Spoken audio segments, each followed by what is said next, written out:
It's day 5 of our European road trip and we are already burnt out. Only now, months after our trip, do I understand why we hit burnout and how you can avoid it. Because if you're a fellow road tripper or have experience in travel, you've probably felt this way too. You just didn't know why it's so important, what really makes you hit burnout, and how you can make sure it never happens again. So first of all, I want to be upfront with you because this video was really hard to make.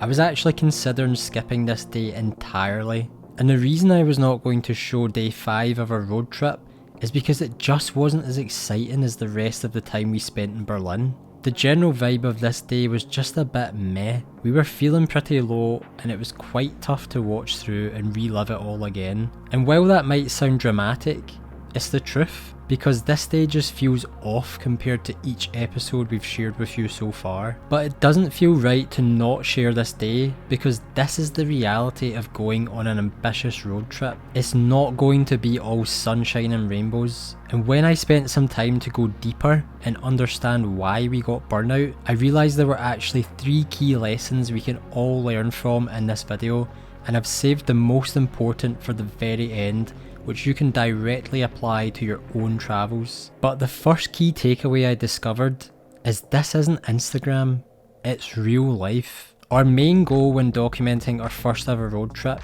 was to show you what it's really like and hopefully inspire you to start scratching off your own travel bucket list. We're here to show you the reality of road tripping across Europe, and on day 5, we got burnt out, and that is the unpolished and unfiltered truth. But as I started to go a little bit deeper, I found something else. Even though it's only day 5, we feel like we've been on the road forever. And it didn't take me long to realise why.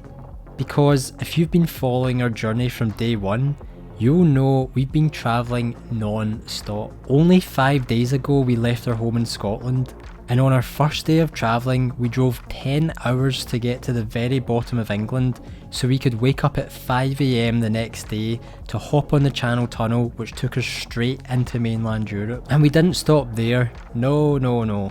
We just kept on going, travelling roughly 5 hours each day with no solid plans, no bookings to tie us down, living a completely different life and routine than our normal day-to-day at home. We very quickly lost track of time, and Berlin was the first key destination we wanted to visit, so we were really on a mission to get to Berlin as fast as possible. We were so focused on getting there, we forgot to think of ourselves. And while I don't regret pushing to keep up this pace, because if we hadn't, we wouldn't have been able to visit all of the countries and locations we were lucky enough to see, there's another super important lesson to be learned here, and that is to take each day as it comes. Even slow down the pace if you have to. We set out on this journey with no bookings for accommodation, no firm itinerary we had to stick to, so we could change our plans at any moment. We had the luxury of being able to slow the pace, but we didn't. The reason is, we had a hugely ambitious route we wanted to go on,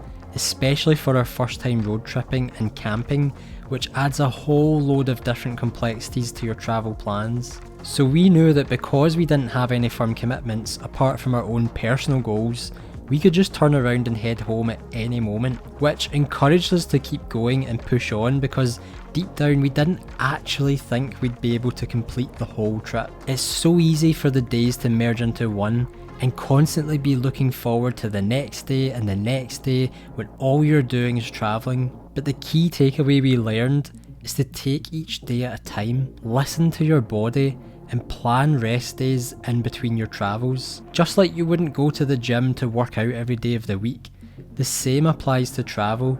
You need to incorporate rest days or you will hit burnout, even as soon as 5 days into your trip like we did. But the most important lesson we've learned, the thing that we all experience no matter what, is something you probably have never realised until now. If you decide to go on an ambitious road trip or journey, you're going to feel travel guilt. It's only a matter of time. When you really think about it, it sounds so simple, but it's so true. We often try to pretend it isn't real. You only have so much time and energy in one day. You might want to visit 10 different locations, but your body and the time you have at hand can only manage 2. But what exactly do we mean by travel guilt? It's like FOMO, you know that saying, fear of missing out? Well, this is what we call travel FOMO. You spent all this money, time and effort to get to your destination, and now you feel guilty if you take just half a day to rest because you think you're missing out on all these opportunities. And you are. You're going to miss out. You're going to go home and say, man, I wish we'd decided to go to that museum instead of visiting that monument. Travel FOMO is real, but what can you do to avoid it? And the answer is, you don't. You accept it as an inevitable feeling, something out with your control. The one thing you can control is your understanding, so reassure yourself that there's only so much you can do in one day or one trip, but there is something you can do to help reduce the stress of travel FOMO, and it all comes down to being proactive.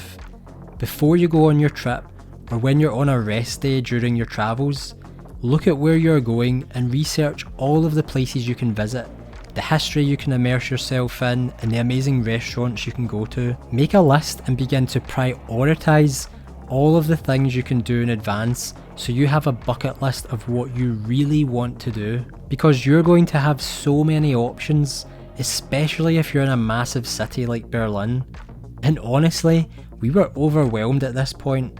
We had lists of all the things we could do, but we couldn't pick one. It's like having 1,000 different shows you can watch on Netflix, but you spend 2 hours just scrolling through them all trying to pick one, when if you'd already made a watch list of shows you really want to see in advance, you could have saved time and be 2 episodes deep instead of 2 hours wasted. It's completely normal to have travel guilt. We all do. The best thing you can do to reduce its hold over you is to focus on optimising the days where you have energy for the things you want to do most, and take time to rest on the days when you really need it. Now that you understand what travel burnout is and why it can ruin your trip, you're better prepared to avoid it and focus on enjoying each day you spend travelling, whether that's relaxing by the beach, going to all of the museums, or whatever it is that you're into. Do what you want to do, not what you think you need to do. And looking back on this day, it actually was really cool. We got to hang out in our funky apartment, grab some delicious food from Plant Base, shout out to the lovely Zoe who works there for surprising us with these free mimosas, and we got to wander about the city centre and discover so many amazing artefacts in the Alts Museum.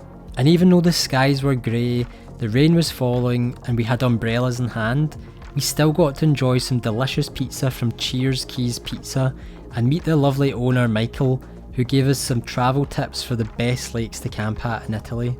And we washed it all down with some drinks at the hip Chrome Bar. Just one of these activities would be an awesome day when compared to our normal day-to-day life at home, but in the context of what we had experienced so far, it was us who weren't feeling the vibe that day, because everyone else was super cool.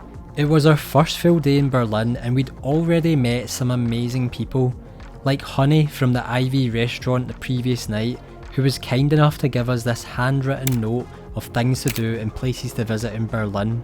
Or Key from Marsha's bar, who gave us a spicy Bloody Mary shot on the way out, which probably didn't help us in finding our way back to the apartment, but was super kind of him. Where do we go? This isn't a video to hate on Berlin or be ungrateful for the opportunities we had.